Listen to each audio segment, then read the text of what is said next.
Welcome to the F-Bound Podcast. I'm your host, Shannon Schroeder, Executive Function Coach. I help neurodivergent women learn tips and strategies to improve the life skills that will help them be successful. Boost productivity with these 10 simple yet effective methods. We all want to learn how to boost productivity. We want to be able to be more efficient and get more done. However, this is a major struggle if you have executive dysfunction. You know you'd be able to improve productivity if you could stop procrastinating, but there's always something to draw our attention, so it's easier than ever to put off doing what we need to do. 10 strategies to boost productivity. Break it down. Big projects can be daunting. The concept of big is going to vary by person.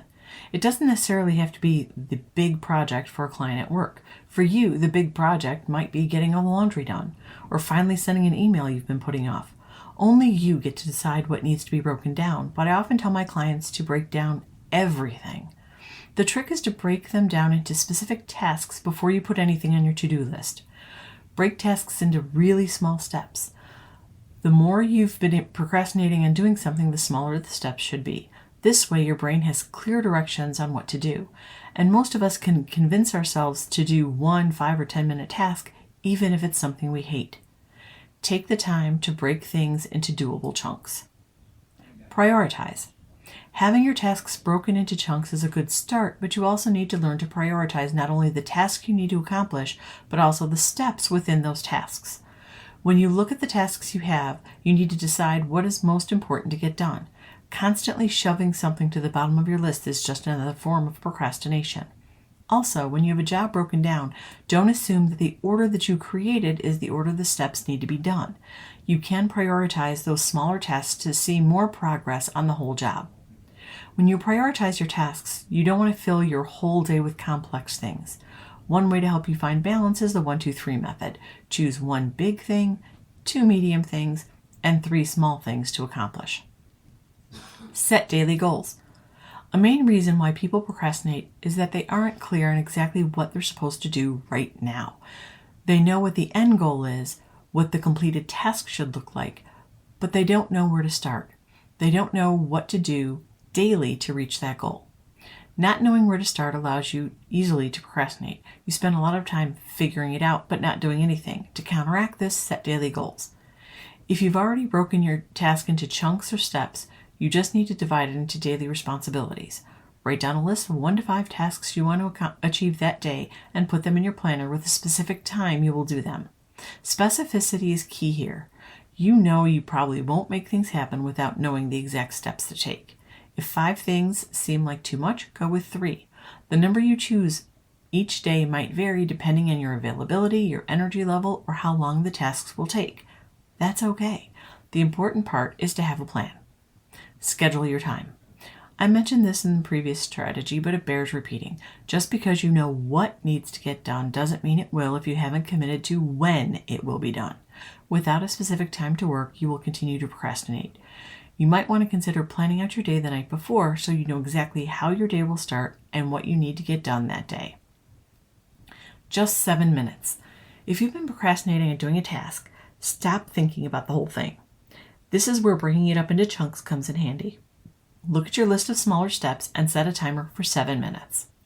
Eliminate distractions by turning off notifications, ringers, TV, and social media. Close your door and put on your headphones and get to work. The catch is that you have to give the task your full attention for the entire 7 minutes. But really, 7 minutes isn't all that long. When the timer goes off, you can totally stop if you want, if you've done your part for now. However, you might find it easier to continue working and accomplish more of the task. Use cues.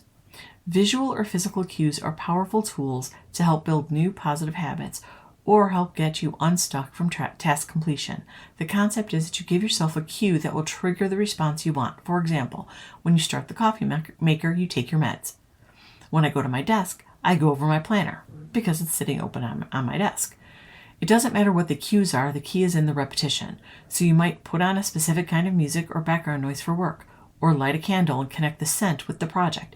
It won't happen overnight, but with practice it will stick. Reward yourself. Let's face it, most of us are motivated by rewards.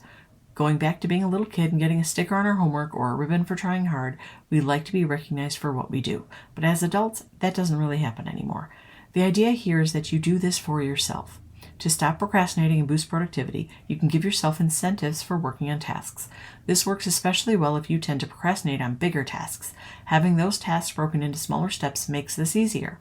Instead of promising yourself a reward when the whole job is finished, you can celebrate and get a reward for each step along the way. Of course, you don't want to over-incentivize. Just because you finally made an appointment you've been putting up doesn't mean you deserve to take a whole day off of work or that you should go buy the new designer shoes you've been eyeing. The reward should match the task. Ask for help or delegate. I know this one isn't always possible at work or at home, but if you're really stuck on something, there's no harm in asking for help or pushing it off on someone else. For many of us, we're used to handling all the things. We don't like to ask for help. It makes us feel weak or incompetent, or it might trigger our imposter syndrome. But you have to decide what's worse, dealing with those uncomfortable feelings or not getting the job done.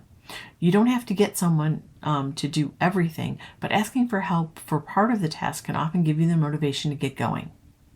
If possible, hire out the things that you have to do regularly that you hate. There are plenty of services that you can hire to do any number of things, from laundry to house cleaning to dog walking. You get the idea.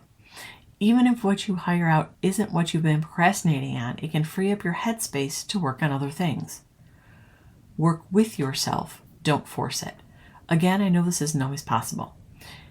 If you know you work best from 8 p.m. to midnight, you probably can't tell your boss that that's when you'll be in the office.